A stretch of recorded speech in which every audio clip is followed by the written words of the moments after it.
Good evening, everybody. My name is Mervyn Sloman, and it gives me great pleasure to welcome you to the first evening of the second edition of Open Book Cape Town.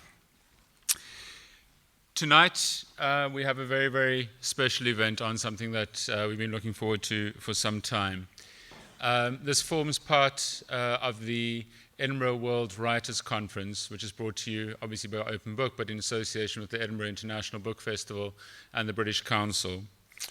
For those of you who weren't here for the afternoon session, to give you just a little bit of context about what this is about, there was a seminal writers' conference that happened in Edinburgh in 1962.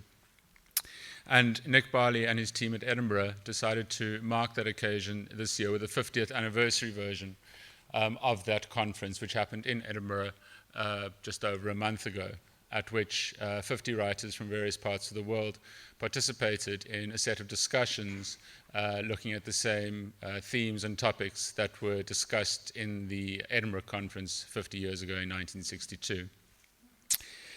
After that conference, what happened is that the Edinburgh World Writers' Conference kind of gained wings, and it goes around the world for the next year before it culminates back in Edinburgh in a year's time.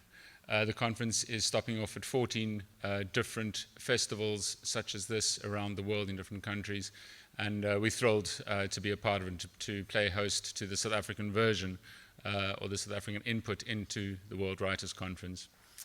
How the three sessions work is that at each of them there's a keynote address looking at the topic at hand.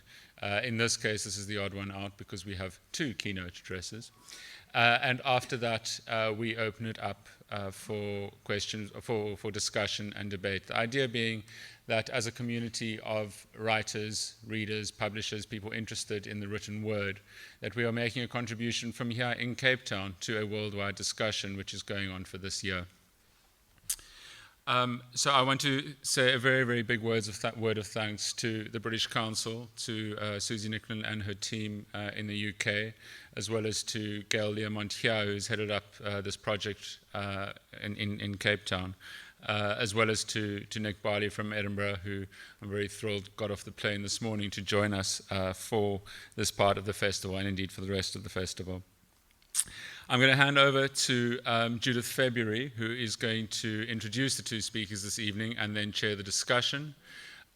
Judith, I'm sure, needs no introduction, so I'll not give her one, except to say, it's always when you say somebody needs no introduction, and then you kind of rabble on for half an hour. But Judith is the head of PIMS at EWWC, which is apparently has nothing to do with the drink, but is actually the Political Information Monitoring Service, she claims. We just refer to her as our favorite political analyst and speaker, which is why we asked her to do this. Judith February, thank you very much.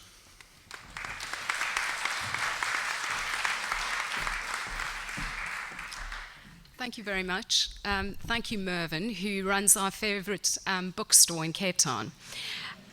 It really is... It really is a great honour and privilege for me to be chairing this session tonight. The two speakers, our two keynote speakers, and we really are spoilt for choice tonight, need no introduction. And I've promised them that I'm not going to talk about everything they've ever done or written about. First up is Professor Njabulo NDEBELE, a writer and also former Vice-Chancellor of the University of Cape Town and Chair of the EWWC Board, and Antjie, writer and poet and Professor Extraordinaire at the University of Cape Town. Prof, as I like to call him, will be up first, and followed by Antjie. Just a word on the actual discussion afterwards. What we're trying to do is to make this a discussion, something which is interactive. And so what we would like you to be doing while you're listening to these keynote addresses is to be thinking, which you obviously will be doing, and to think about about comments and points for discussion that you might like to raise. It's not a question and answer session with Prof and Antjie. So unfortunately, if you're looking for a poetry analysis of something they've written or Antjie's written or Prof's written, this is not that forum. And so we really hope that it will be a good interactive discussion on whether writing should be political. And there are many layers to that theme, which we certainly will be unpacking tonight. So without further ado, I'm going to hand over to Prof. Thank you.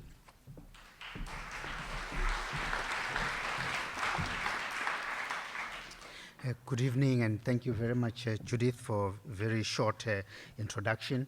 It didn't give me the chance to say enough. Thank you. But I also I can't resist saying it's so nice to be on this stage. I've been to the Fugate a few times and sat in the audience and wished I was an actor, so I'm doing it now this evening. Well, should literature be political is what I chose to speak on.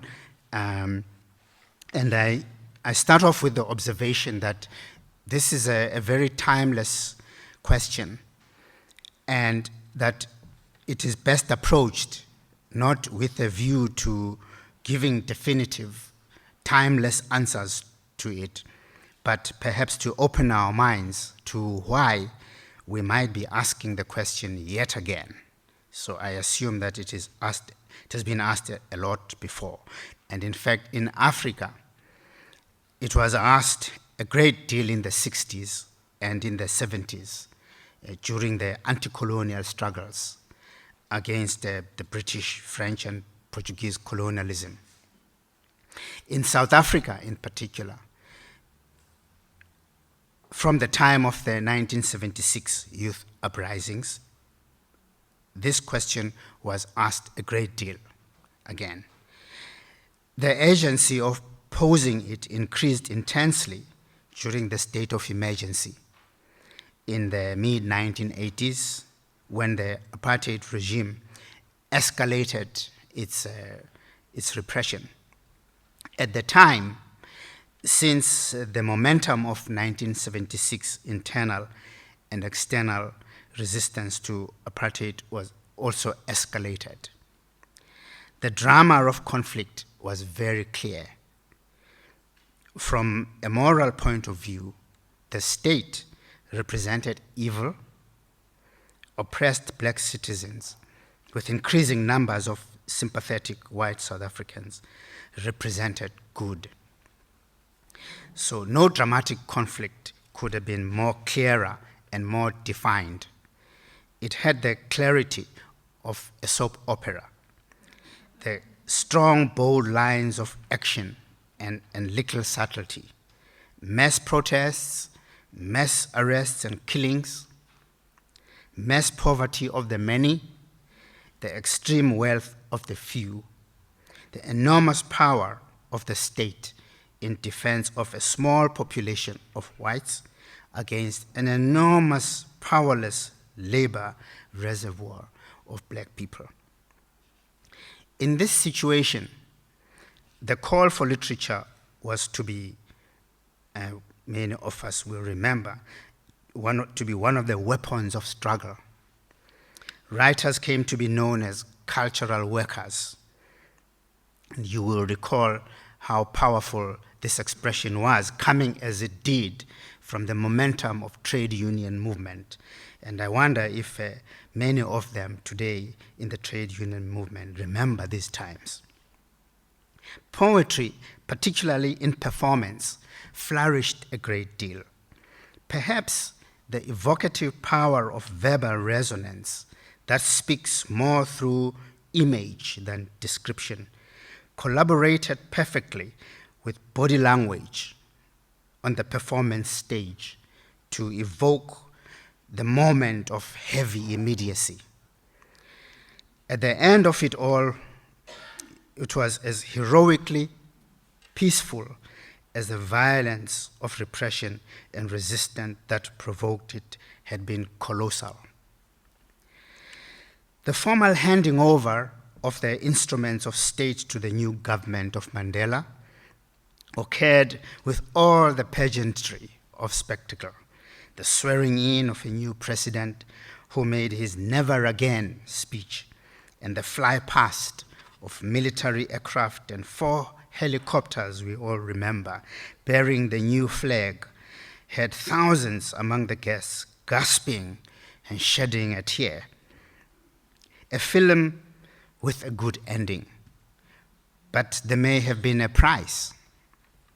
Since then, South Africa has enjoyed freedom in a new democracy for the last 18 years or so. So should literature be political? Why should we be asking this question again? In the historical circumstances just cited, during which the question enjoyed some currency and prominence, it appears to have been asked in circumstances in which, as struggles against highly organized forms of violent oppression increased, those struggles themselves, the people involved in them, took on some violent forms of expression themselves. Complex and deep humanistic reasons behind the quest for freedom and the resonant moral and ethical value that justified that quest seemed in danger in some moments of being reduced to what could be seen as no more than escalating acts of vengeance. So the call for reflection on such questions invited some impatience and even charges of betrayal. In difficult moments of transition, reductive simplification may trump complexity and nuance. It is as if moral complexity, a major source of literary value, is contrasted with the immediacy of political agency, whose capacity for reductive simplification may devalue the ennobling tendencies of literature. Can the oppressed, rightly fighting for their freedom, be themselves demeaned, even unintentionally, by some of their actions in the cause of their own legitimate struggles? Answers to this question may result in the sense of either a reductive farce or a redemptive tragedy. Have we reached such a stage, not only in world history, but in the experience of individual countries today? The implication is that political literature devalues or has a tendency to devalue, while non-political literature may tend to ennoble. In truth, the situation presents us with a paradox. It is that non-political literature can be intensely political, not so much in its postures, but in the expressive value it earns through exploding simplification. The novel, The African Child, published by Camara Lay in 1954, in French, about an African boy growing up in his village in Guinea, is an interesting example. In ever-expanding circles of experience, the boy passes from innocence in his home and ends up in France, where he becomes a world citizen. In the evocation of a life ideologically degraded by colonialism, Camara Lay and later Chinua Achebe, particularly in Things Fall Apart, delineated ways of life that had their sense of self, an identity that did not require justification or elaboration. In a colonial environment, such a rendering, a literary rendering of African life, was a radical act of self-assertion. Its deepest politics was in the rendered hegemony of the experience that is explored. Published in 1960, God's Bits of Wood by Usman Sembene is about a strike by railway workers along the Bamako Dakar line from Mali to Senegal. Self-evidently heroic in character, it nevertheless does more than depict worker heroism. At the same time that the workers are engaged in a heroic struggle, symbolic of the wider anti-colonial project, we also see them in their entire human landscape, oftentimes ennobling, at other times self-demeaning, even from their own actions. These two books dramatize illustratively the continuum between political literature and literary politics. Both novels achieve an artistic transcendence that politicizes and depoliticizes all at once. The risk of moral devaluation may increase as legitimate political struggle gains momentum and edges closer to the achievement of the humanistic goals for which it was waged. How are ethical and moral values to be rescued in a situation in which children between the ages of 7 to about 15 or slightly more witness in a circle of the burning body of someone they have set alight after having denounced her as a collaborator in what was to be called the first necklacing in the 1980s. We edge closer to William Golding's Lord of the Flies, that political of all political novels, none of all non-political novels.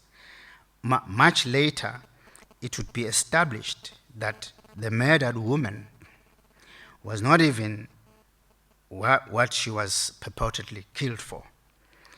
At tragically painful moment, we rediscover at that particular moment human folly and why we call for and endeavor to create fair political and legal processes to mitigate that folly when we create a new society.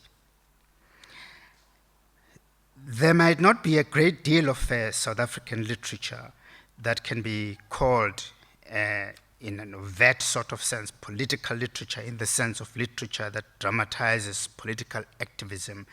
We have some novels, I recall immediately, a novel like Stone Country and a couple of others in the 60s and 70s.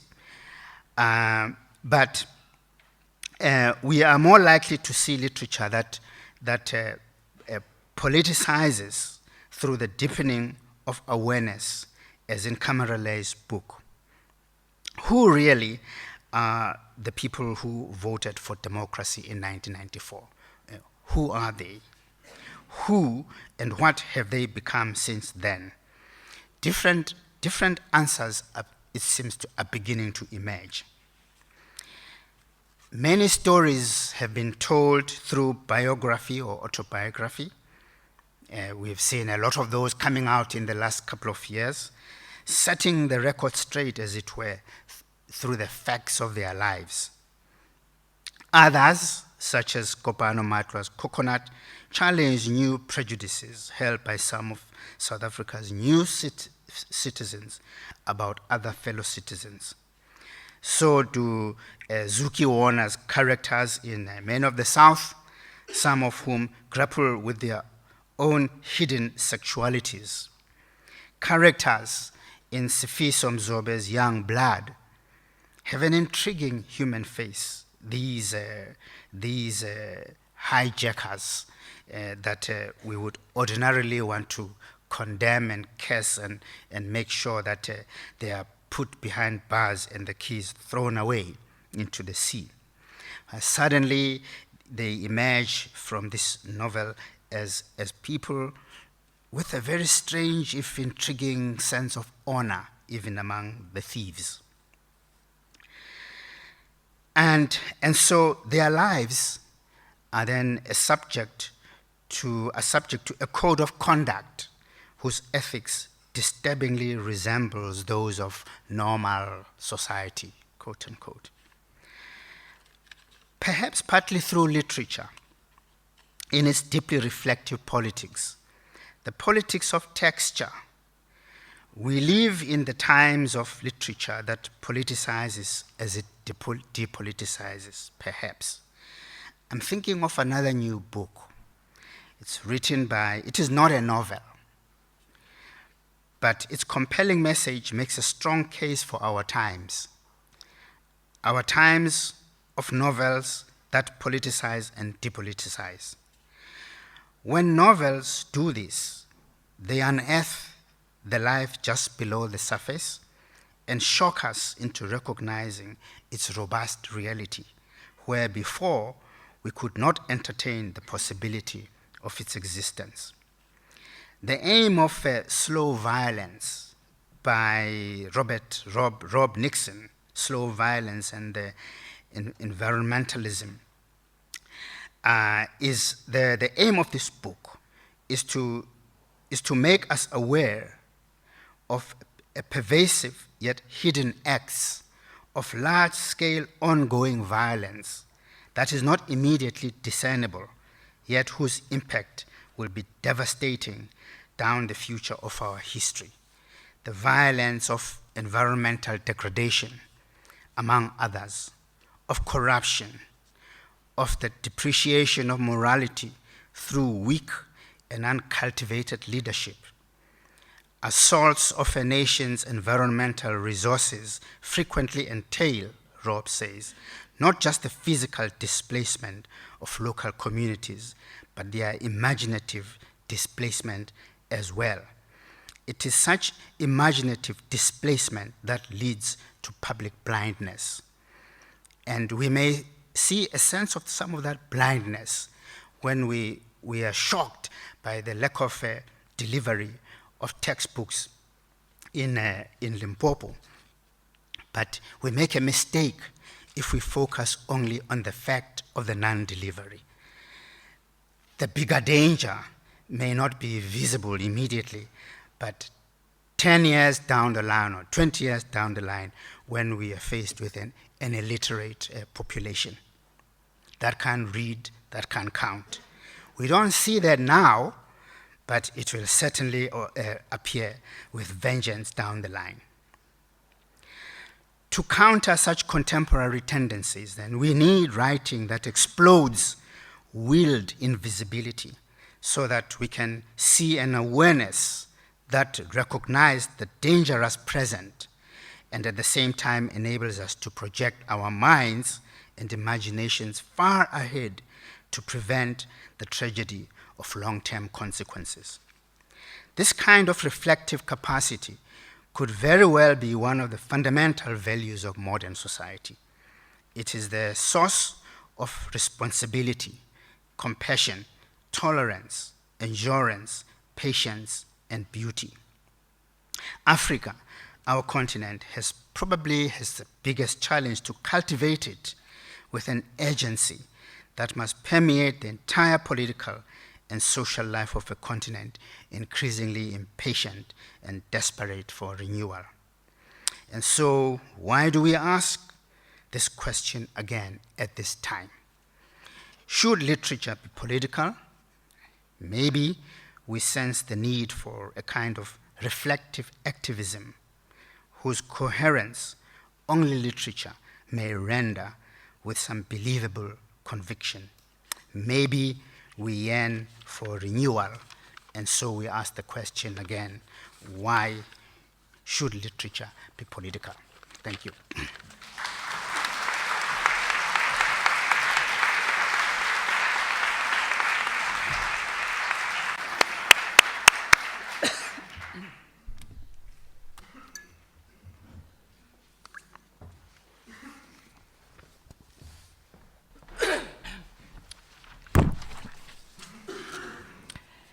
In South Africa, with its history of colonialism and apartheid, each creative work makes a political point.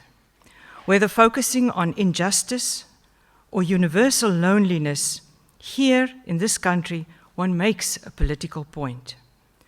One is either part of what former Nobel Prize Committee member Horace Engdahl calls the great dialogue of literature about the improvement of humanity, or one is suggesting that one doesn't particularly care for it. Being raised within an Afrikaner ethnic clamp and language, of which the very foundations are political, the issue of whether writing should be political seems asking the obvious. What was more interesting was the influence of Afrikaans literature on the formation of a community. 2 examples. A play called Die Pluimsaad Waai Ver by N.P. van Wyk Louw, the best poet Afrikaans produced, formed part of the Republic festivities in 1966. The Anglo-Boer War tension within Afrikanerdom itself was van Wyk Louw's theme, and he underpinned it by his belief in loyal resistance, which reminded a nation constantly that it was better to perish than to survive through injustice. The play therefore then opened with an old woman walking onto the stage asking, "What is a nation?" The opening of that play was attended by Prime Minister Hendrik Verwoerd. A few days later, on Republic Day at the Voortrekker Monument, Verwoerd raised his disapproval of the play to 750,000 people, the biggest crowd ever to have assembled in the country until then. When will it happen, Verwoerd asked, that writers and poets step forward to sing the praises of our heroic achievements, instead of asking waveringly, what is a nation? We want our writers to jubilate. This is our nation. This is how we made miracles. Verwoerd was loudly applauded, and according to several sources, van Wyk Louw was deeply hurt. In the light of today, this interaction is actually something to envy. A head of state who goes to a serious play, commissioned by his Department of Art, and then engages with a text, sounds like a head of state who goes to an art gallery.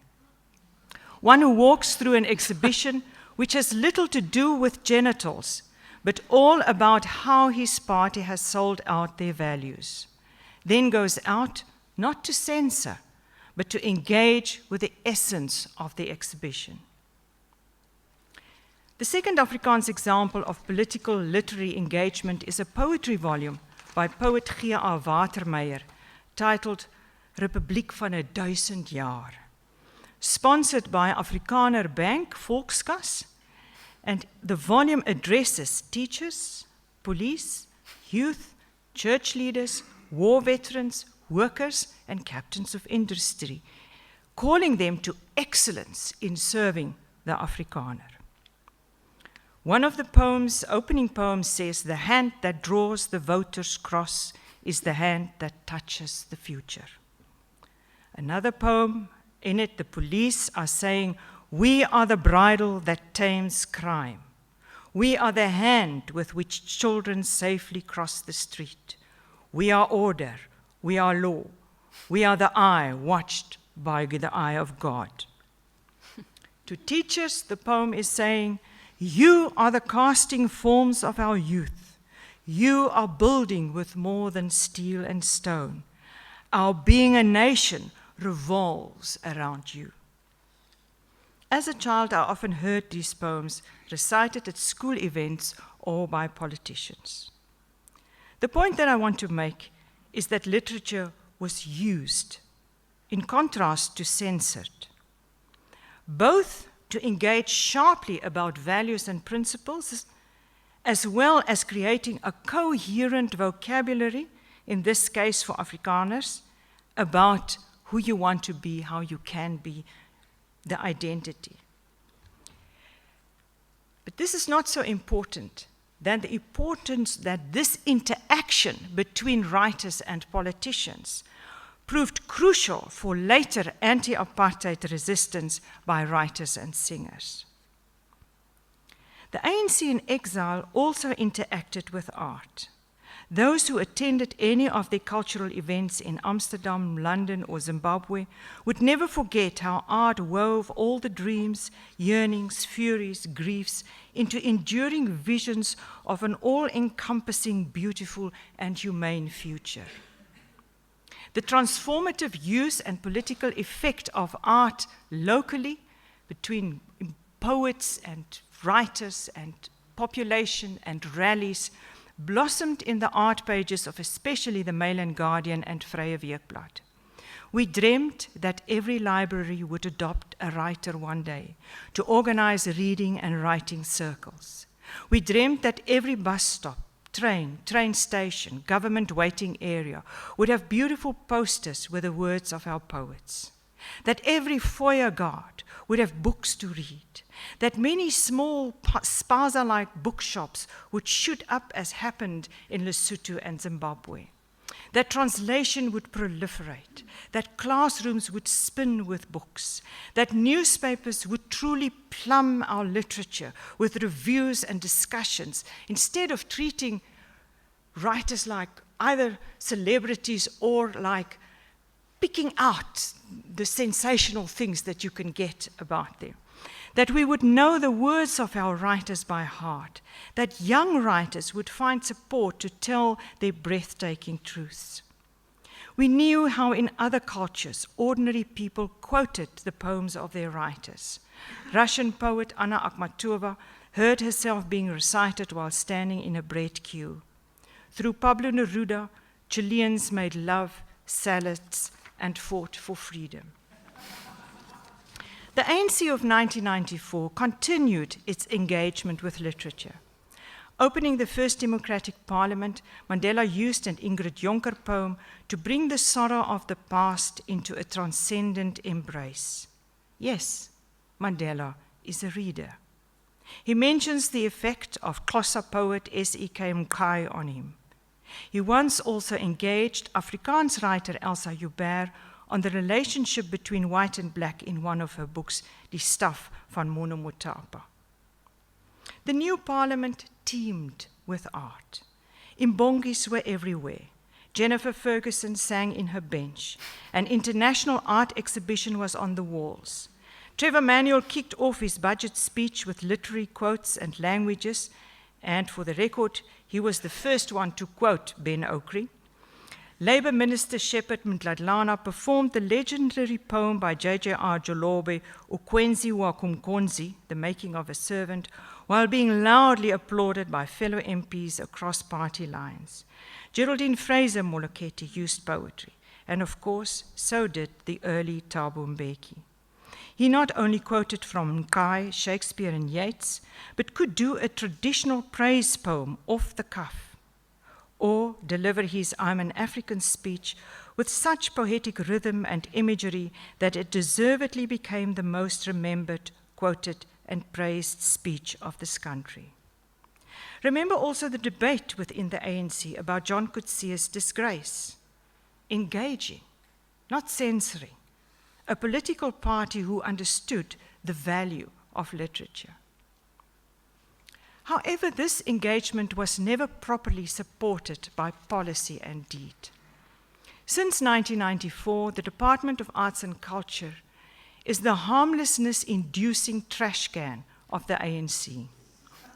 The IFP trade-offs and those politically too free-tongued, such as Winnie Mandela and Paulo Jordan, ended up there, as well as the current minister that we all know Zuma didn't like, so you put him there, no power in arts.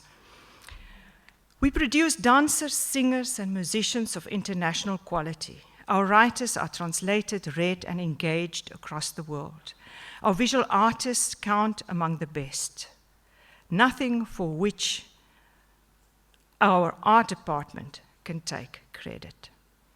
Left in the lurch by efforts to eradicate poverty, stabbed in the back by an education system, talent is bursting from neglected grassroots in the blind hope of being picked up by talent competitions or patrons. Why appoint somebody as poet laureate or announce international or local awards to South African poets and writers, without proper programs in place to foreground, translate, and analyze the works of people like Willie Khositsile, Wale Serute, or Sindiwe Mangona. This makes me wonder, which books are on the bedside tables of our ministers? How many bookshelves had been built into the newly renovated presidential and ministerial houses? How many reading circles are in the parliamentary complexes? What novels are the captains of industry reading there in business class? Or on their Kindles, eh? What poetry volumes are in the judges' smart cases? What literary texts are to be found in doctors' waiting rooms, on teachers' or parents' tables? Do we really want to fund an SABC which feeds us the cross-consumerism of programs like Top Billing, or glamorous events where the brains of celebs, desperate to say something meaningful, rear around like newly hatched chicks in empty nests? How is it possible that our television channels are bookless, but allowed to feed a population fatally choking on inequality, a continuous insolent stream of bling and decor by shoe-obsessed yappers, for whom the phrase under the breadline is just another diet?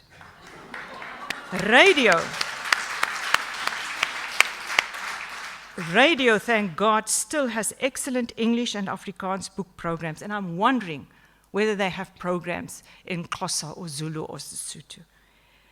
Afrikaans also has an exquisite poetry program by Margot Late.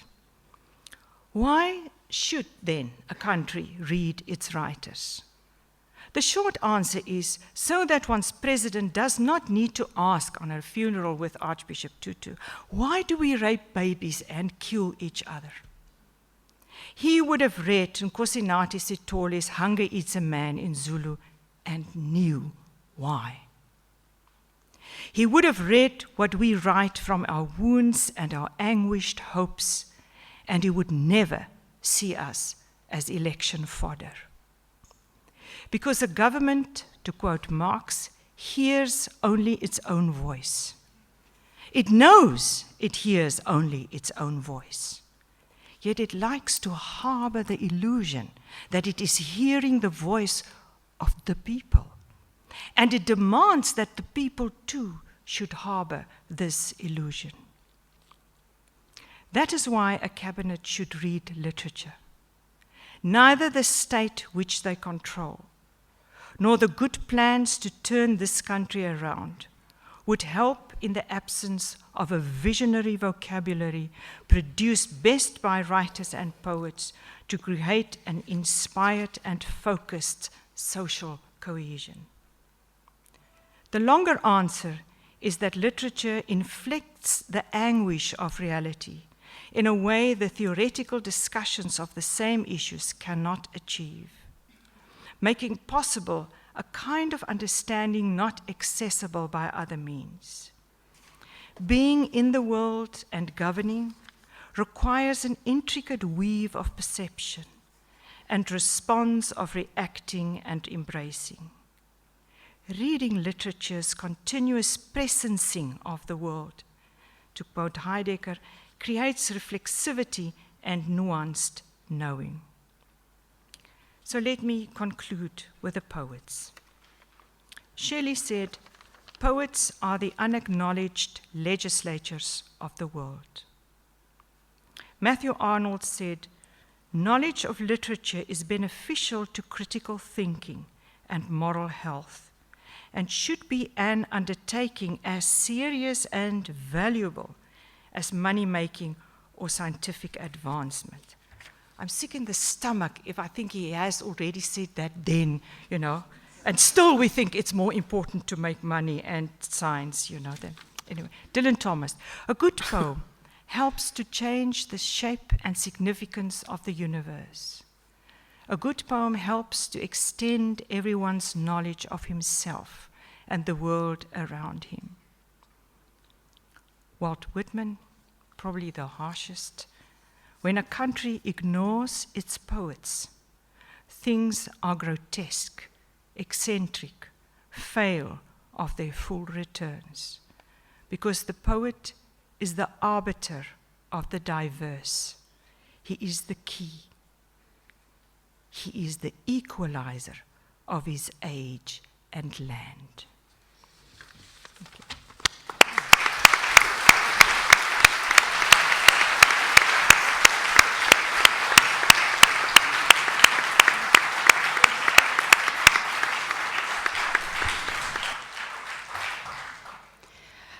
Well, thank you very much, Prof. and Antjie. It's quite hard to follow on from that. And Antjie, thank you for having the courage to say about top billing what all of us are thinking. So I'm going to throw open the floor, I think just as an initial comment. When I was having a discussion with Mervyn, Sloman and Gail from the British Council ahead of this meeting, we talked a little bit about the title of the discussion, Should All Literature Be Political? And Mervyn said that in Edinburgh a lot of time was spent on the semantics of that and the prescriptive nature of what many people thought might be the prescriptive nature of the discussion. We have no such intent tonight, and so we would encourage you in making comments and so on, to think as broadly as our keynote speakers have about this topic. And so for me, just thinking about the definition of politics in a rough way is about who gets what, when, where, and how, and that this really is about something much broader, as our speakers have pointed out, than the very literal affairs of a city. It is about power, and it's also about influence. And so tonight I hope that we can talk a little bit more about that and the role of literature and the writer.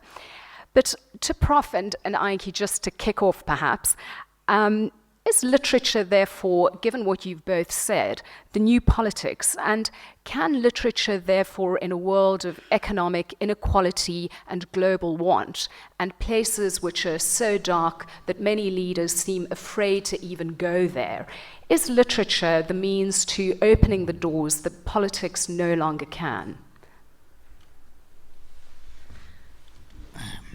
Okay, yeah.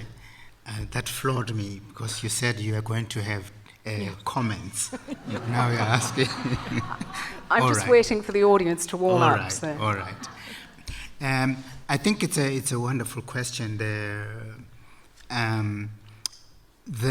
thing is that I've always thought that where you don't see, let's say, in the poorest of places, you don't actually see a book, or you don't see magazines and so on. Literature does exist even there in some form. And I think people there tell stories even if they are not written. I think they have a sense of the effectiveness of language chosen and used in particular settings to achieve certain effects. By that, I'm saying that the sensibility for literature is probably to be found in different places of the world and in different locations. What the written form of literature then represents is how then literature, precisely what I think the theme that Antjie was building, is both in its written forms and in its oral forms. What opportunities are created in society that are institutionalized? And I believe that the power of institutions in making literature available in the modern times is enormous. So what's missing then in the shacks is the sense of an organized livelihood, where things can be predicted. You can predict that there is a library. If you go down the road, you can predict that there will be books. You can predict that. So there is some sort of expectation that society provides support for things that people need. That society does not take over one's livelihood, but that it does make possible for certain things to be available. So the comment, therefore, of the situation in the shacks is a much bigger one. That the absence of literature points to the absence of freedom and the absence of opportunities for learning, for deepening one's insight through reading and talking about literature. That is the deeper underlying lack. And I think that the picture that Antjie provided is a graphic example of what is possible if there is some sort of order. Antjie, did you want to come in? When I came to Cape Town from the Free State, someone wrote for the Suid-Afrikaan an essay on the people in the Bos, which was a shanty town, and how they survived, how they moved. And I went with the photographer Lombard to take photos there. And there was, in the first shack that we went to, there was this sort of, it was very neat and tidy, and there was this small table, and on it there was a candle, and then a book. And the book was an Afrikaans book, Die Pad van die Veroveraar, van Generaal Kemp. I mean, what was it doing there? Why was it there? And yet when I opened it, I could see somehow it was red. So suddenly I became aware, and as we moved through the shacks to take photographs, you became aware of newspapers, you became aware of magazines, and several other books.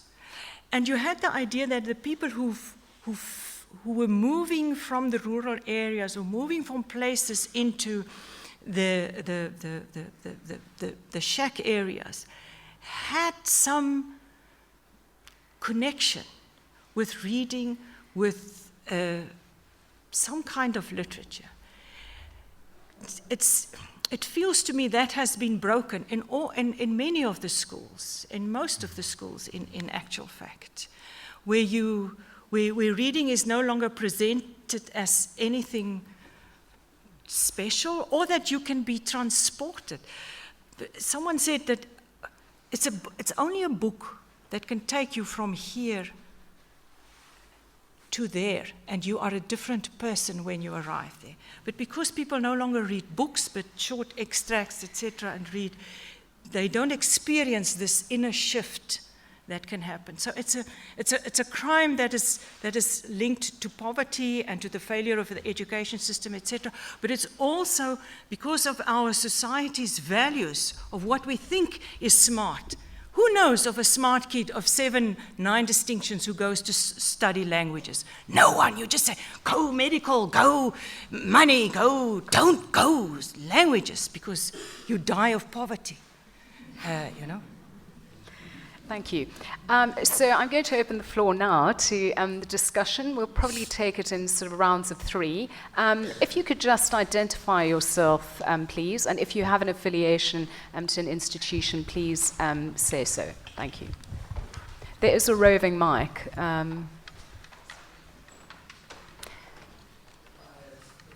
Sorry, there is a mic.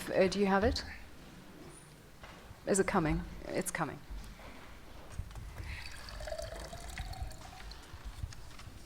Hi, it's Professor Kelvin Soul of UCT. I must say that I've listened with some dismay to the speeches tonight, because I don't recognize the South Africa that is being sketched through in the pictures that are the inferences that are being drawn for us by the speakers.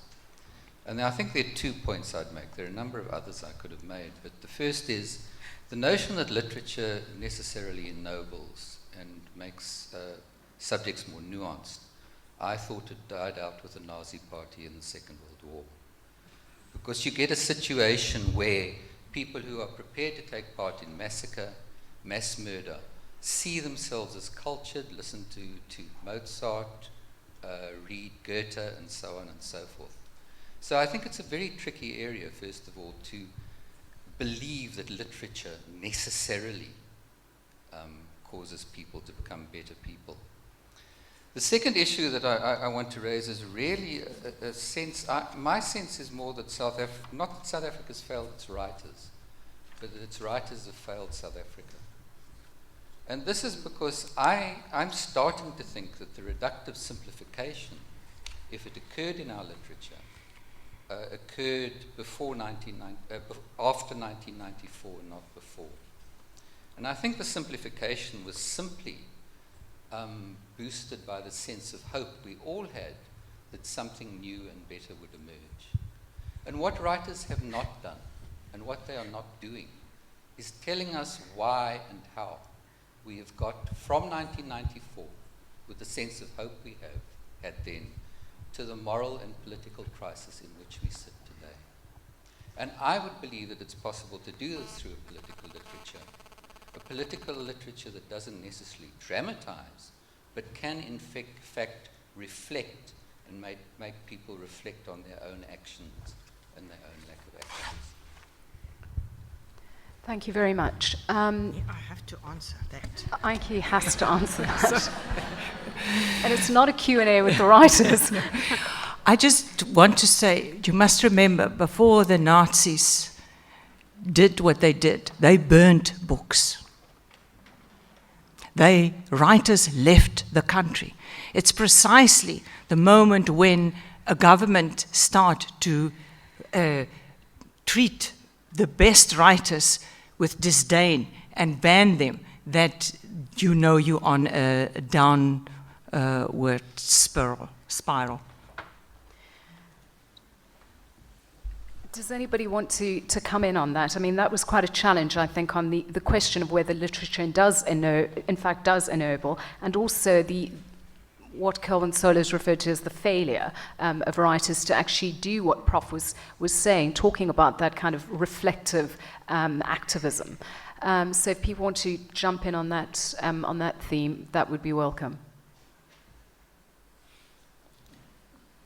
It's stunned silence, but we've got somebody over there. Hi, I'm Meg van der Merwe from University of Western Cape. Okay, so whether literature ennobles is a very complex moral question because you can't control what people will write or how they'll read what you write. That is, free will. But certainly, since I teach creative writing at EWWC and I have the privilege of working with Antjie, and I also teach literature, what I will say is that literature can empower, which is the first step, perhaps, in the process of ennoblement or the lack thereof. You give people at least the tools to begin that journey.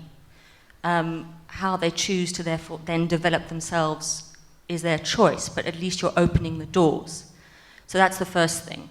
The second thing I'd say is I think lots and lots of African literature that comes out now is dealing with all kinds of complex moral dilemmas and a sense of crisis and a sense of lack and a sense of is questioning how we got where we are. I don't think that's maybe not in explicit political terms in terms of engaging with a political party within the text, but there's a lot of young writers asking that question. How did I get where I am? How did we get where we are? Whether it's Lauren Bucus's science fiction work. There's dozens and dozens and dozens of texts coming out asking who are we? How do we get here? And what is this place that we call home now? So I have to disagree with the previous comment. Thank you. Any other? There's a hand right at the back. And just on this question of how we got here, I think interestingly in sort of the political reporting and so on, a lot of the criticism is in fact that we don't have that understanding because of the pace of at which things move in our society, there isn't that capacity for reflection because we're moving from Marikana to something else all in the space of 3 days. And so that question, I think, of how we got here is probably, are we placing, and I'm throwing this out, an undue burden on our writers alone to try to unpack that? But there was a hand right at the back, yes. Okay. Thank you. My name is Dion Simpueskade. I'm a writer who's still developing. I was fortunate to be part of the Open Book Outreach Program where we went to the Matthew Goniwe High School in Kailicha. I think it was on Tuesday. And as their host, I was quite moved, particularly by the fact that that particular school was had a privilege of being the first one to be receiving books from this program in a library form, and that there were 2 students there, grade 10 students who recited some poetry, and what moved me more than anything else about the poetry part of it is that one student there was writing the poetry in a way giving thanks to poverty for having made him what he is today. And if you look at that, I don't know, it sort of raises a lot of questions. How does something as negative as as poverty can have somebody praise it for having turned him to become what he is? So what I'm trying to get to with that point is that, like Professor Ndebele has said, that I believe literature exists everywhere else, except that when it takes that written form, it becomes, I think, very political in that among writers, be it authors who create these texts or reviewers and people who criticize the work based on the merit part of it, tend to want to steer it in a direction that only have it self-censoring itself, Whereas there's also a merit on that, in that if you look at the example that I just made now with the child in Kailicha, is that there are many like him who are always telling stories, who are always reflecting on some aspects of their lives, perhaps not in a deeper meaning as he has. Hence then, on another level, literature becomes an empowering tool, in that through writing, one gets to evaluate their self. And in that way, they grow to tell stories that would, of course, benefit much more people. But the political aspect of it, not only in the content relating to the politics per se, would always exist, because I believe it's some form of institution which has got its own rules, which ultimately, I suppose, works against its creators in having to regulate what constitutes good literature. Because what may be good literature to me may not necessarily be there to somebody else, based on various aspects of it. Thank you very much. Any comment from you? Well, I'm prepared to acknowledge that the word ennoble could be problematic. But I'm thinking of a situation where Dr. Hendrik Verwoerd goes to this performer, or reads a novel and so on, and responds to it, and might even enjoy the complexities of the book, and appreciate the nuances and everything. But that when he stands on a political podium, the structure of power and politics in which he finds himself may be so powerful that it has the capacity to trump his own sense of the complexity.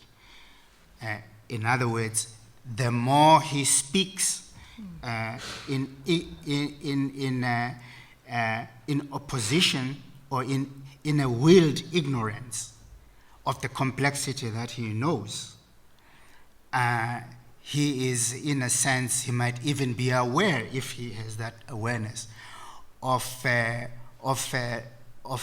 demeaning himself and lying to himself, because he is not prepared to speak openly about the vulnerability he may experience, that when that the acknowledgement of complexity of the nature that he may is a form of weakness, in public. And so if the word ennoble confuses the issue, there are many other words, such as has been made, empowers or explicates or whatever, or makes you more aware, but it does not necessarily mean that it will be decisive in a political context. It simply means that I think it affirms the importance of literature, even in that context. Well, yeah, just to get, and also to our friend at the back, I mean, the point is that the writer is but one cog in this wheel of trying to reflect and trying to understand the society in which we operate, and that raw political power is precisely what you talked about, Prof. It's the reductive simplification, because that is what is going to get you onto the next rung of the ladder. And so it becomes inconvenient to put a spotlight on some elements of the truth within a society. Any other comment, Margie? And good, I'm seeing many hands. The question of politics, perhaps we should maybe interrogate a bit more about what the political is, because most of us in this room, I think, assume what literature is. And for me, one of the most revealing literatures, which I was introduced to in the 1980s, was the literature of Eastern Europe, Czechoslovakia, Poland, writers who were writing against this monolith of political sameness that was that totalitarian regime of the Soviet Union and those states. And what drew me so much to that literature is that writers then, like I'm thinking of Kundera or Česlav Miloš, people like that, turned away from the politics of the public space and wrote about the intimate politics of the body and of relationships and of the private sphere, which was increasingly predated on by the state. And that struck me as a profoundly political act to reassert, through the novel usually, but also through poetry, the primacy of individual experience and private experience in resistance to the state, even though it wasn't a literature necessarily of resistance and party politics. And to me, a lot of South African literature post-94, and much of it has fumbled, not all of it has succeeded, but many of the writers have been trying to assert a private space in which perhaps we rediscover or write about what it feels like to live there, what it feels like to live within the walls of one's home, whichever that home might be. And, it hasn't always succeeded, but so many of the books I've read have been political in that they reassert individual private experience, which is as important perhaps as the sort of strident political sphere that we live with, especially now. Thank you, Margie. Yeah.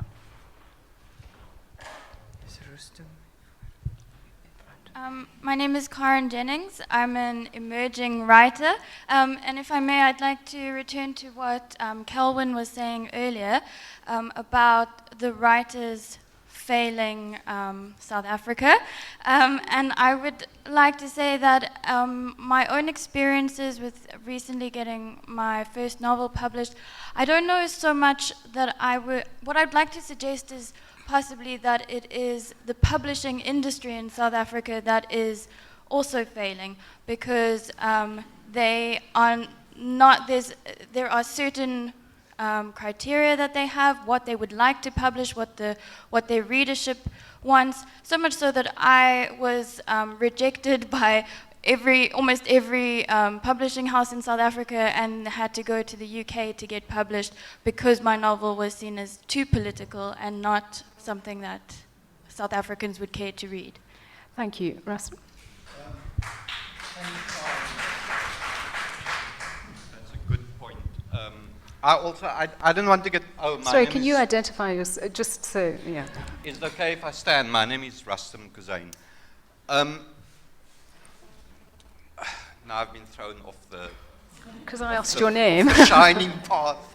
I think, yes, we don't want to get distracted by what we mean by political. I think wherever two people are together, a power relationship obtains, and that is political. This could be an illegal gathering. Yeah, yes.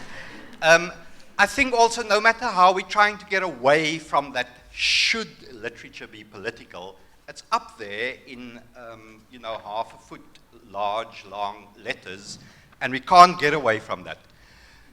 What I'm trying to say is, you know, these kinds of conferences always have a weirdness to it, because we're sitting here wondering about, you know, whether there's value in political literature, what is the political, is it party political, etc., etc., while things are actually happening out there. Young people are making music, for instance. There's already a song that is criticizing what has happened at Marikana, which quotes from Kropotkin and Bukharin, and it's by young people. So the political nature of literature, but also not only books, the political nature of culture, of music, of video, of film, comes out and bubbles up and exposes itself at some point eventually.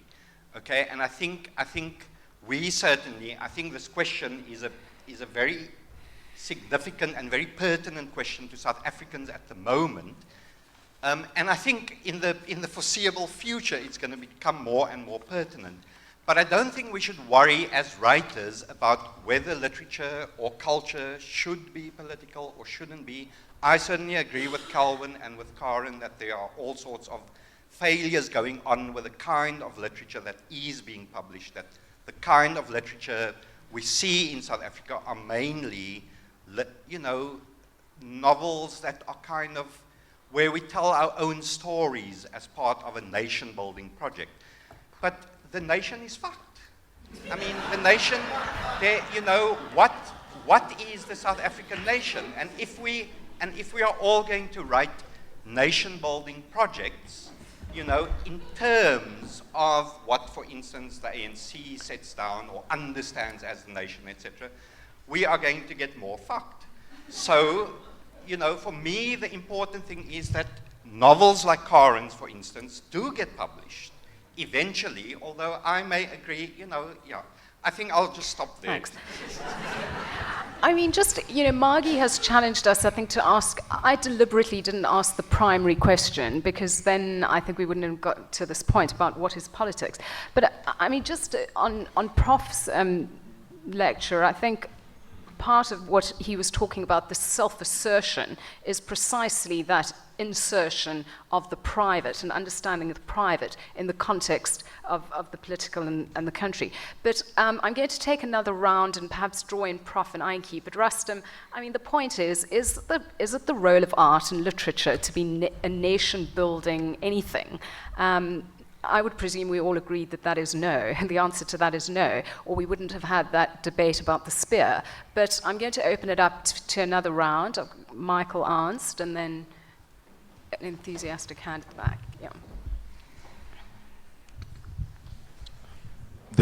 My name is Ifani, writing from Nigeria. The question on the screen is, should literature be political? The simple answer is yes.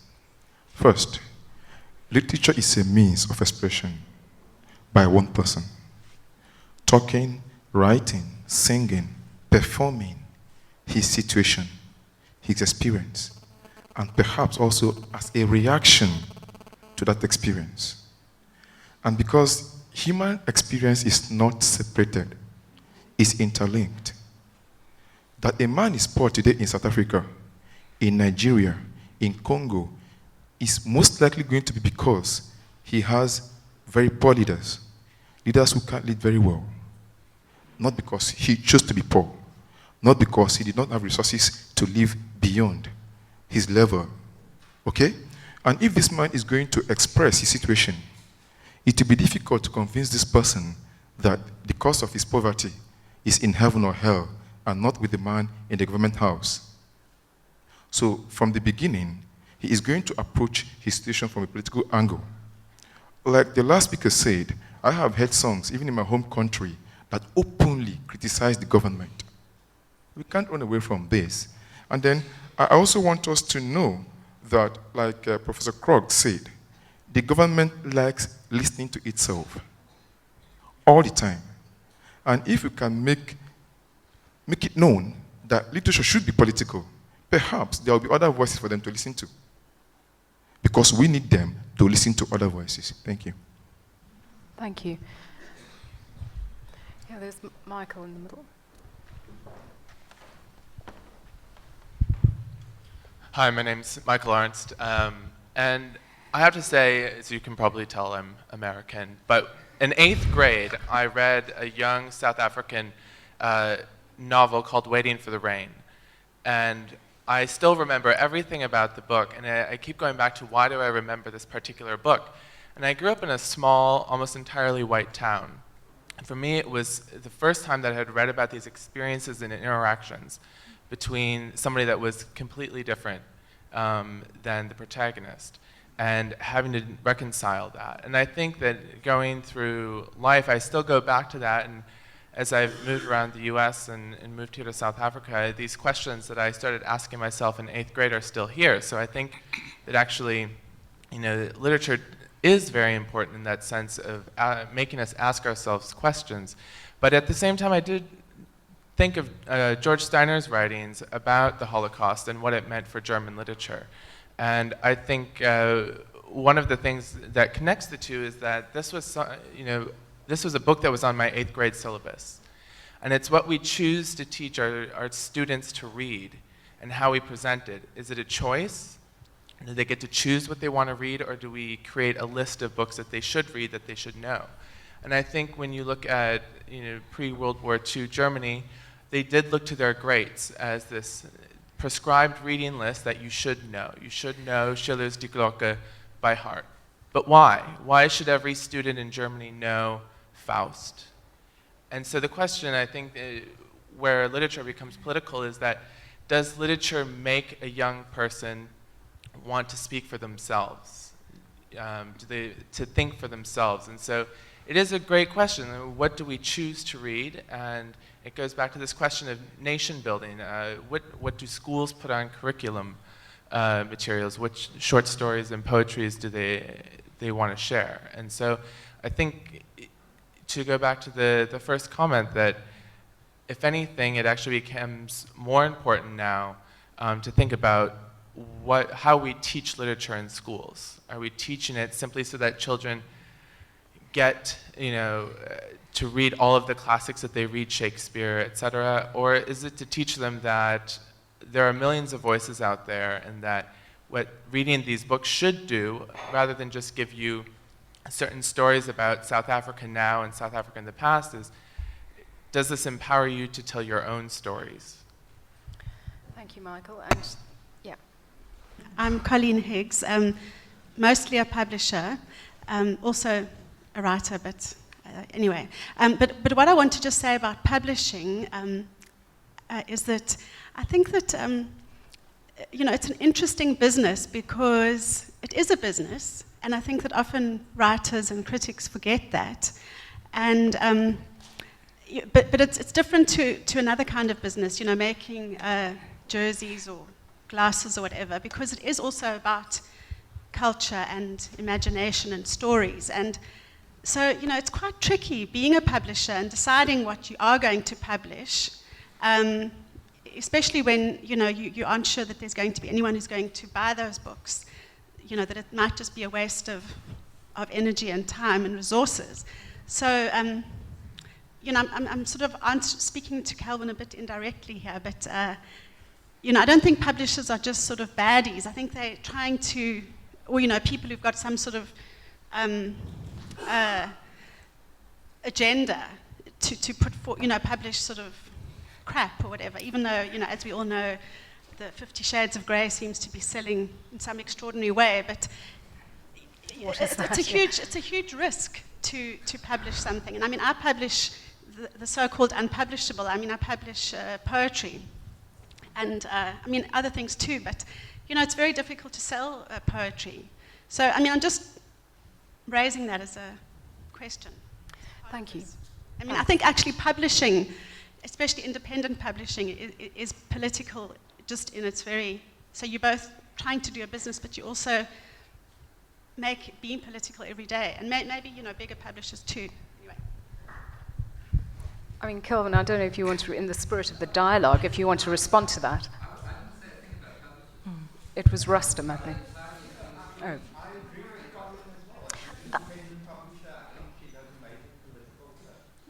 I think Colleen raises important points about the commercial choices that one inevitably makes in this world. But any comments from our panelists, our keynote speakers on that? Well, I'm just thinking aloud. I mean, I'm not about publishing. Okay. Do you want a comment on publishing? No, it's fine. Go ahead.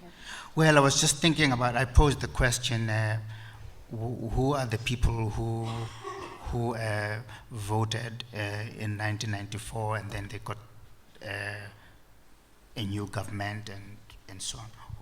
Who are they? And can they answer that question, about themselves? And my sense is that is probably illustrated, part of the answer to the question is illustrated by my reactions to some of the revelations during the Truth Commission. There was something revelatory about the manner in which the stories of the Truth Commission came out, and there was a sense of newness about them, even precisely because you knew that something wrong was going on, people were disappearing and so on, but they had no voice. Nobody did. There was only the state saying what happened. And then you had these people who actually experienced the pain, the suffering, the torture, and so on, saying something about it. The fact that I knew it happened was confirmed at that point. The confirmation was liberatory in some sense, that, it really happened, even though I knew that it had happened. Then, so there's this confirmation bit. Then some of the books that are coming out, I made reference to some of them.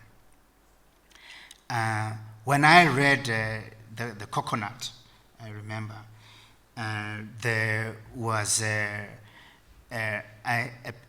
personal experience of a person close to me being called a coconut. And what comes out in the book is an affirmation of an experience that a category of young people in South Africa is cast in a particular way, in a derogatory way, and with political connotations that imply that these people are not relevant. They are supposed to, black, what is it? White, black white outside, white inside, and so it's a very powerful, expression. But it says so nice to read a book in which you could also say, "Hi, it's nice to be a coconut." In the end, it's fine, to be a coconut because of the validity of the experience that was told in a very genuine, and manner, self-revealing in a sense. Then you read about the young blood. Then you read about in the black, certainly in many parts of the South African community, African and so on, it's very difficult to accept that there are gay people in there. Then you come across Zukiwana's book. There they are, and brazenly so. So there's a process of revelation going on, of that there are different types of people out there with expressing realities that we never thought were there, or we refuse to acknowledge, their existence.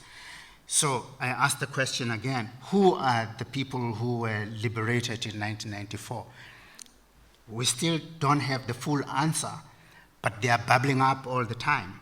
And a great deal of what's being written is revealing, is enhancing our knowledge of this population. And so I think that the writers who are doing this are doing a great service to literature. And they are doing a great service to the South African population by revealing aspects of our experience that we would rather not talk about. And I hope that there is more of that going on. Maybe we will see more of it in the books that are coming out. I don't know whether I would be able to formulate this, but this is it closely links to a failure of, I would say now government, but whatever, a deep failure. English, the language that we all speak badly. English no longer belongs to the English speakers, the white English speakers. It's a South African language. We are messing it up in the way that we need to. So people are using that to express themselves in a variety of ways. But in the way that we are making English, bad English then, but the South African language, we are not doing yet with literature. That the people who buy the literature, the people who publish the literature, the shops, the places where the shops are, and those of us who do book launches, the audience, etc., it's the same in a way as previously. I, for the first time, buy books that I know I won't have time to read. It's as if the pressure to buy books is still made on the same people. It's not broadened. The readership is not being truly broadened. The people who review the books are not properly, it's not broadened. It's the amount of space that newspapers give to books is a shame. It's a disgrace. So in a way,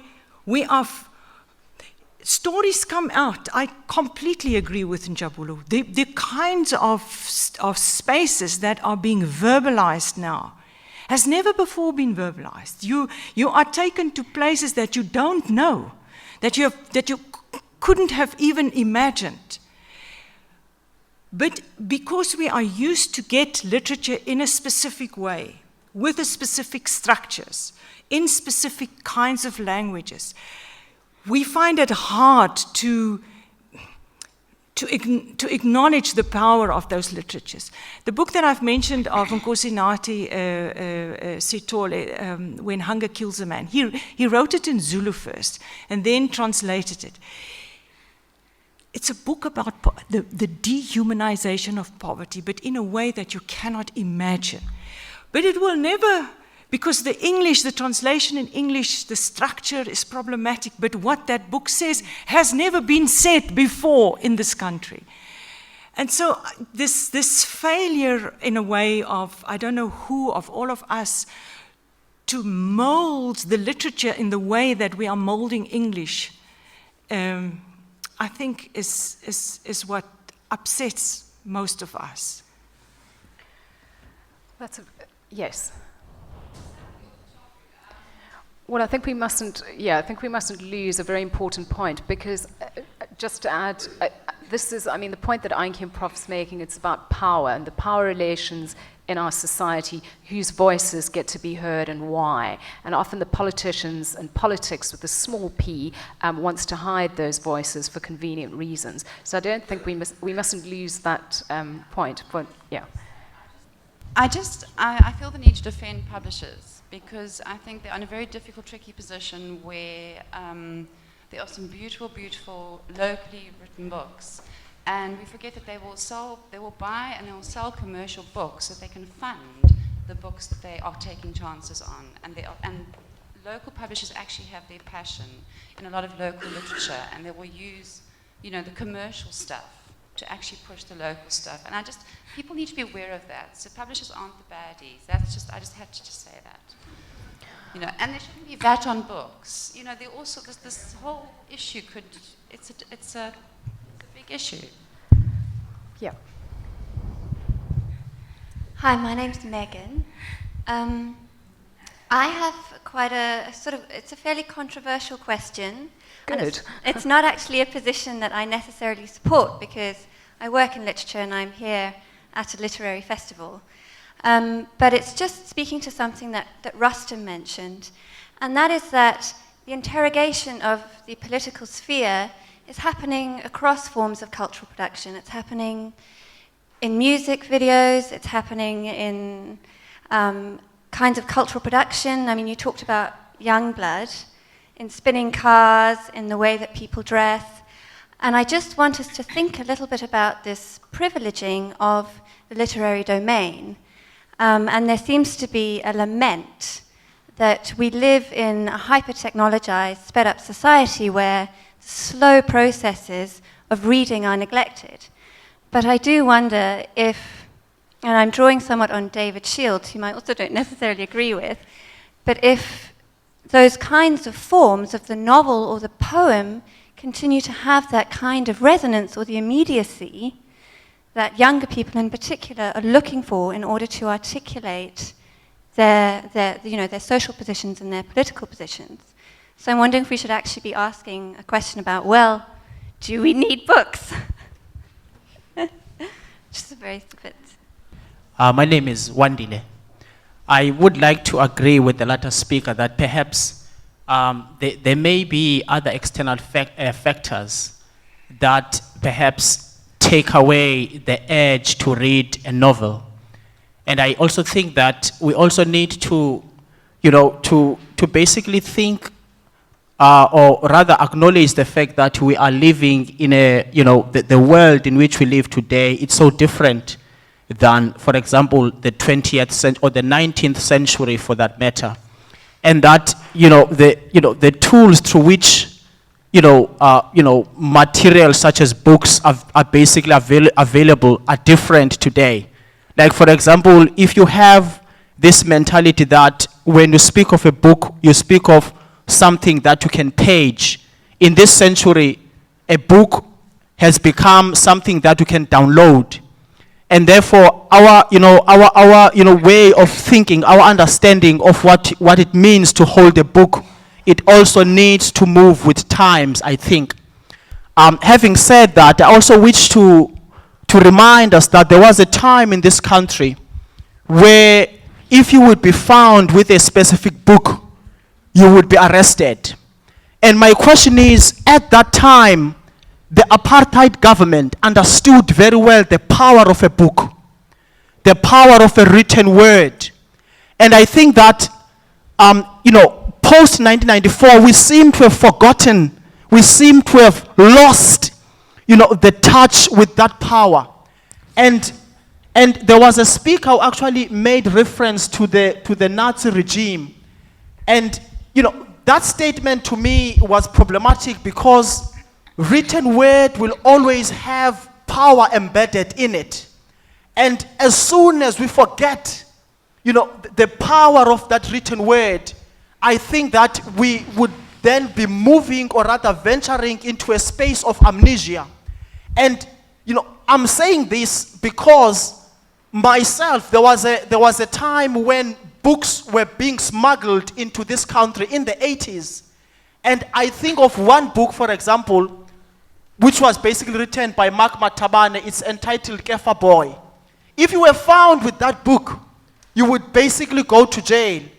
And there were also, of course, other books such as, Blok Motisane, Blame Me on History, who died in West Germany. He left South Africa because the circumstances under which writers were subjected at the time, particularly those writers who were basically categorized as political writers, they left the country because, the political climate at the time was so poisonous to a degree that, no so-called political black writer would actually write prolifically or fruitfully within such a climate. And all of them, most of them, they left the country. And the government, when for example, if you would be found then with those material, those so-called banned material, you would then be, of course, sent to jail. And I think that if we could try to remind ourselves and try to ask the question, why did the apartheid regime, ban those materials? And just before 1994, or just before the dawn of democracy, we have actually been informed by the TRC that the nationalist government, what they did when they knew that the apartheid regime, it was over for it, what they did, they basically destroyed all the material that would have given us much more insight into how, things were basically run before 1994. So we must also try to think about the power of the written word that is still powerful. It has relevance in this society. It changes the way we consume culture, the way we relate with those who are around us. Thank you. Thanks, Wandile. My name is Sipio Mahala. Antjie, I'm a spy from the Department of Arts and Culture.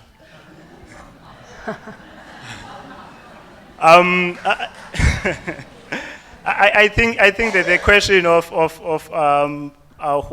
what the current generation of writers is doing has been addressed by Professor NDEBELE in his address. We have a dynamic group of writers who tackle fearlessly various themes of post-apartheid South Africa. But what I want to caution against is overemphasis on content at the expense of form. That way, we might end up with political manifestos disguised as novels. Which brings me to the next point, the role of the critic. I think critics have an integral role to play in the development of national literature. And unfortunately, at this stage, the kind of criticism that we get, comprehensive criticism that is within the same circles. You find academics writing for each other. I think, and I would like you to comment on that perhaps mass media has a bigger role to play, because that way we'll be able to reach out to new audiences. Thank you very much. Thank you very much. Did either of you want to comment on that? And also, well, we're not going to be talking about the future of the book, but somebody did raise it. Yes, I did note that about the future of the book being a very enthusiastic owner of a Kindle. I think that I'm not sure that I can speak intelligently about it, because it's at this point it's so personal. There are times when many times I'm frustrated by the Kindle because I can't quickly, go back or forward. So I miss the book, so I pick up the book. But I do want to comment on the issue that about critics. I think a very important point has been raised, because perhaps it links in with the issue of the mass media today, the internet, the Kindle, and all those things. Is that I still think that reading, whether it's on the Kindle or a book, is an act of effort. and none of us get to books without having been taught how to read, and then we get into the habit of reading. So to the extent that there is a consistency in our experience of reading, we keep reading. But to the extent that the formative influences are not easily available, the schools are not dysfunctional, the teachers are not there, we shouldn't then come to the conclusion easily that we are people of the soundbite, and then that valorizes the short experience, the short attention span, and so on. I think we valorize the issue of the short attention span to our demise. So there still has to be built into our social life opportunities for encouraging the effort of reading, and it speaks therefore to the strength of institutions to make that possible. So to the extent that institutions are weak, then you will have readers, you will have poor readers or no readers at all over a point in time. So I just want to make the point that when it's a point that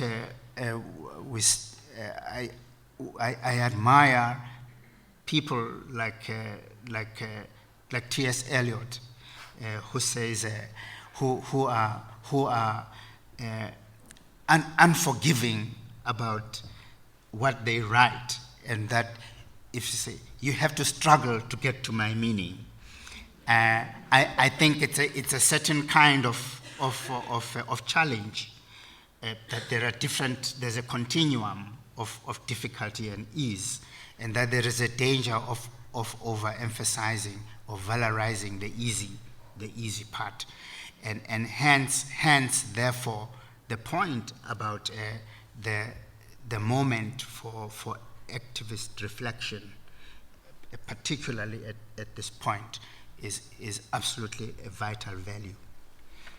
Thank you. Antjie, just to draw you in, because you talked about the role of the critic and how little attention is paid in newspapers, and I think our colleague from Arts and Culture was sort of alluding to that as well, how little attention is paid to books. If you look at the books pages of any newspaper, it's parlous. And it's very difficult. I mean, it seems like that commercial offset, very difficult to change that, but also to change who is writing about books. So what kind of challenge, I mean, to the mass media in a sense, which is so powerful in shaping opinion and shaping that kind of soundbite society that Prof was talking about? I mean, I'm thinking of the Sunday Times 2 book awards, the Alan Payton and the Sunday Times Fiction Award. It comes and goes. You know, you see the list, you see these inane short interviews with the writers. No one says what's in the books. You just say, this is how he looks, this is what he eats, you know, this is his favorite color. And that is the interview.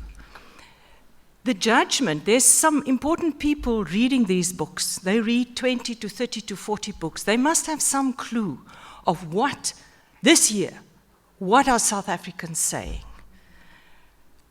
I don't know whether it appears somewhere else, but it's definitely not in the Sunday Times. So that's why and in a way, some people are suggesting that during the 80s, the criticism of South African literature was much better than the literature itself. But nowadays, the literature is much better than the criticism itself.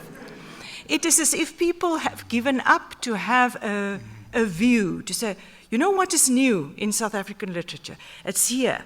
And strangely, this links on to I don't have a clue. It depends on what I read. I ask people to read. You are overwhelmed with the new books coming out. All have fantastic blurbs. You have no idea what is new or what is old. We exchange and say, you have to read that, you have to read that. And I think it's a pity. It's a disservice done to buy the book reviewers, and there's exceptions. Hey, there's some very good book pages that one says thank you to every. But usually it's so lightweight that you can cry and think, why don't you rather leave it? Why do you have such two expensive prizes? You spend a huge amount that evening in handing it over, and there's no proper analysis of the other books that have competed, or the one that came second, or even of the book that won. Who remember who won this year? Anyone? Young blood. Mm-mm. No? Mm-mm. Yeah, that's the, and it's not then properly looked at. Why is this book such a special book? Right, I think the last round of comments I'm going to take before we wrap up. Any takers? Yep. Okay, this isn't so much a question, because I'm going to, in the spirit of this not being a question and answer, even though we have veered towards question and answer. Sorry, I'm Andrew van der Vlies. I'm a South African academic. I teach at Queen Mary University of London, and I'm a research associate at Rhodes University. I work on print culture, book history, the politics of print. So I'm not going to ask a question, but I'm going to just make an observation, which is I guess one of frustration. Because a lot of what everyone has been saying seems to me very, very much a rehearsing of debates we've been having for the last 20 years, on the one hand. On the other hand, there's kind of a tension that I'm sensing, which comes back to this issue of South Africans thinking that we are special, or thinking that we are different from the rest of the world. And I'm kind of troubled by this. I mean, Megan used this phrase, lament. I mean, I don't think it's a particularly productive debate to get into about the future of the book, but I want to pick up on her kind of sensing the pulse of Antjie's anxiety about the fact that people don't read anymore. But I'm wondering if this is not a particularly South African thing, all right, on the one hand. Nor is the state of kind of celebrity culture which has crept into reviewing culture. There are very few sites of good reviewing culture in Britain or in the States. So that's kind of one observation I'd like to make. But the other is that I'm kind of tired of the kind of defensiveness that also creeps into discussions of South African literature. And I want to kind of come back to Kelvin's point, although I think he's gone now. You know, throwing out a kind of provocative statement, maybe writers have failed South Africa. And there's kind of an immediate, no, but they are good writers, and let's name a few. And you know, I'm kind of frustrated with that. People can take me to task about that, or can respond to that in whatever way they would like to. The final comment I'd like to make is that whether or not we like it, we are all part of the 1%. And that 1% is the 1% of this country who have the money to buy books regularly. And that is not going to change. You know, there's not going to be a widespread culture of book buying or literacy in this country unless there is government intervention. It really is that simple, because publishers are commercial enterprises, and we can't expect them to produce books out of the goodness of their own hearts, because that just isn't how it works. Books are prohibitively expensive here, and I don't know what the solution is, but I think unless that is addressed, you know, it's kind of a pointless discussion. Thanks, Andrew. Just on the question about us focusing quite a lot in South Africa, I mean, we had this discussion also before this event, and it's part of the Edinburgh World Writers' Festival and is being taken around the world, and so therefore this is in Cape Town, South Africa, and therefore has that distinctly South African flavour. So, but Antjie, you wanted to jump in? I'm also irritated when someone complains about South African literature. I want to say that things are being said in this country about spaces that has never been written before in any other language, in any other country before. For the first time, these voices are emerging. You may not like the form, you may not like the grammar, you may not like the cover, you may not like the price, but they are coming, those sentences and those words and those stories. So, but it's the mess around it that confuses us into what do we now do with this thing that we have read. Yes, you've probably got the last word. My name is Andrea Natras. I'm the publisher for Pan Macmillan, so perhaps one of the more mainstream publishers. And I'd like to echo some of what Colleen has said, but also just talk about some of the successes that we've had in the past year. And with titles that we have deliberately set out to be innovative in terms of the content. I'm thinking of our Youngsters series, and in terms of the price point. And what we have discovered is that we have been selling books to people who normally don't buy books. And we've discovered that through sales analysis, seeing a CNA in Northwest Province that normally we sell 2 or 3 copies, suddenly with something like Frank Shikani's 8 Days in September, we're selling 150 copies. So there are many debates around content, and there are many debates around the responsibility of publishers. But you do have to take a leap of faith, and you do have to be experimental.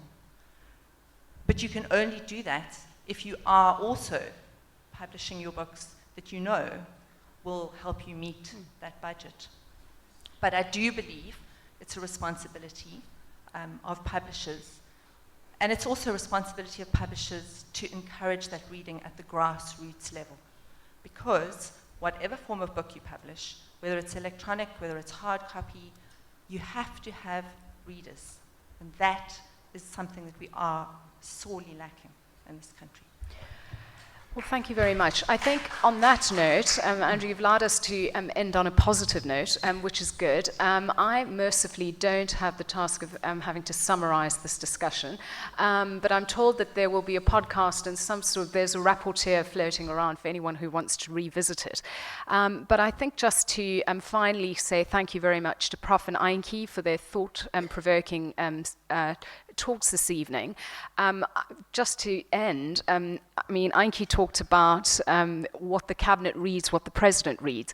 This year, apparently, Barack Obama did not publish his holiday reading list because people thought that might be tricky in an election year.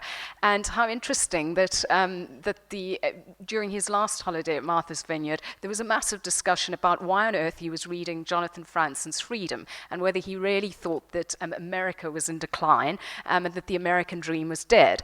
And so flippant as that is, sometimes it would be nice for us to perhaps have that discussion in relation to our president. I'm not sure that's going to happen, but thank you very much, all of you, for being a wonderful audience. Thank you.